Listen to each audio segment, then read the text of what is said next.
আসসালামু আলাইকুম রহমতুল্লাহি ওয়া বারাকাতুহু।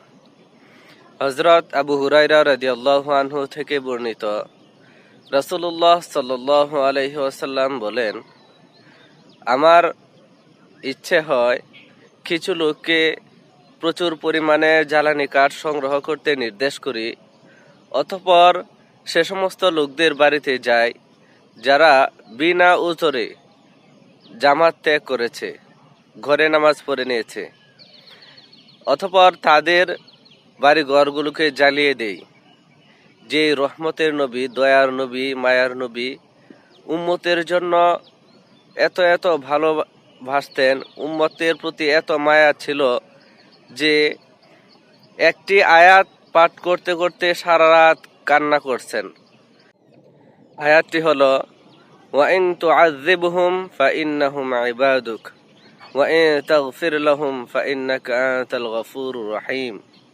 অর্থাৎ, হে আল্লাহ, তুমি যদি তাদেরকে অর্থাৎ আমার উম্মতদেরকে যদি শাস্তি দাও, তবে তো তারা তোমারই বান্দা, তুমি তাদেরকে শাস্তি দিয়ে তোমার তো কোনো লাভ হবে না, অর্থাৎ মর্মার্থ হচ্ছে এটা এরকম। আর যদি তুমি তাদেরকে ক্ষমা করে দাও, তাহলে তো তুমি ক্ষমাকারী এবং দয়ালু। এই আয়াতটি পড়ে সারা রাত পর্যন্ত তিনি কান্না করেছেন উম্মতের জন্য। আর সেই দয়ার নবী, মায়ার নবী, তিনি বলেছেন, যারা বিনা প্রয়োজনে বিনা উযরে জামাত তরক করে, জামাত ছেড়ে দেয়, তাদের বাড়িঘর জ্বালিয়ে দিতে ইচ্ছে করে। তো এর দ্বারা জামাতের কত গুরুত্ব বোঝা যায়।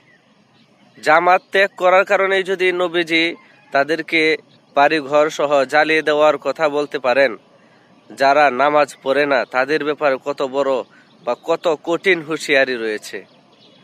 তো আল্লাহ তাআলা আমাদেরকে 5 ওয়াক্ত নামাজ জামাতের সাথে আদায় করার তৌফিক দান করুন। আমিন।